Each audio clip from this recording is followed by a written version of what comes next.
The Extraordinary Life of Stephen Hawking. On a cold winter's day, January 8, 1942, a baby boy was born in Oxford, England. His parents, Frank and Isabel Hawking, were living modestly but valued knowledge above all else. They named him Stephen William Hawking. Little did they know, their son would grow up to become one of the greatest minds in history. The curious mind. Stephen was a curious child. He spent hours dismantling radios and clocks, not to break them, but to understand how they worked. Though he wasn't the top of his class at St. Albans School, he had an unusual way of thinking, always questioning the world around him. His friends called him Einstein, not knowing how fitting that nickname would become. At 17, Stephen won a scholarship to Oxford University to study physics. He was brilliant but often bored. He preferred solving big questions rather than memorizing equations. He graduated with top honors and moved on to Cambridge for his PhD. That's when everything changed. A cruel diagnosis. At 21, Stephen started noticing something strange. He became clumsy, tripping over curbs, fumbling with buttons. His speech started slurring. One day, he fell down a flight of stairs. His parents grew worried and doctors ran tests. The diagnosis came, amyotrophic lateral sclerosis, ALS, a disease that would gradually paralyze him. The doctors gave him 2 years to live. Stephen was devastated. What was the point of studying the universe if he wouldn't be around to see the answers? He withdrew from his research. He stopped caring.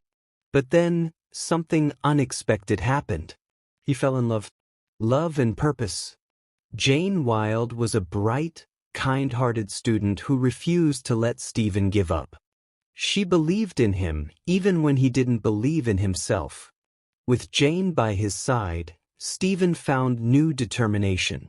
He threw himself back into his studies, more passionate than ever. He would not waste the time he had left. The two married in 1965, and despite his worsening condition, Stephen made a groundbreaking discovery, revolutionizing physics. Most scientists believed that nothing could escape a black hole. But in 1974, using quantum mechanics, Stephen proved them wrong. Black holes weren't entirely black. They emitted a faint glow of energy, now known as Hawking radiation. This discovery shocked the scientific world. It challenged the very foundations of physics.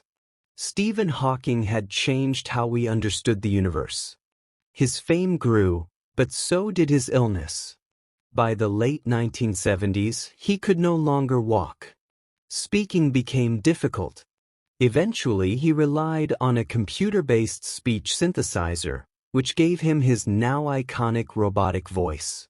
Despite these challenges, he never stopped pushing the limits of human knowledge. A Brief History of Time. In 1988, Stephen published A Brief History of Time, a book that explained the mysteries of the universe in simple terms. Nobody expected it to be a hit, but it became an international bestseller, selling over 25 million copies. People around the world, scientists and non-scientists alike, were captivated by Hawking's genius. Overnight, he became a global icon. He appeared on The Simpsons, Star Trek, and The Big Bang Theory.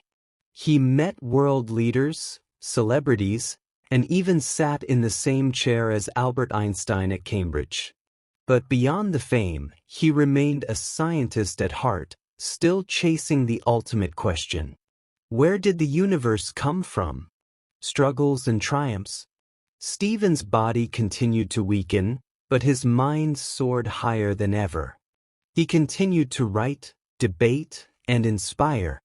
Even when he lost the ability to move almost completely, he communicated using a single cheek muscle connected to his computer.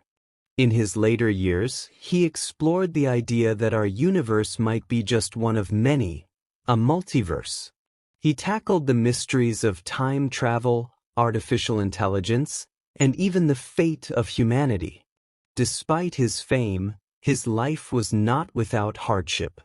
His marriage to Jane ended in 1995, and though he later remarried, that too ended in divorce.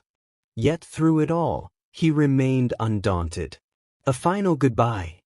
On March 14, 2018, Stephen Hawking passed away at the age of 76, more than 50 years after doctors predicted his death. His departure fell on Pi Day and the birthday of Albert Einstein, a fitting farewell for a man who had dedicated his life to the mysteries of the cosmos. His ashes were laid to rest in Westminster Abbey, between Isaac Newton and Charles Darwin. On his tombstone, the equation for Hawking radiation is carved, a symbol of his enduring legacy. But perhaps his greatest legacy is not in equations or theories, but in the lessons he left behind. Never give up. Stay curious. Look up at the stars, not down at your feet. And most importantly, keep asking questions.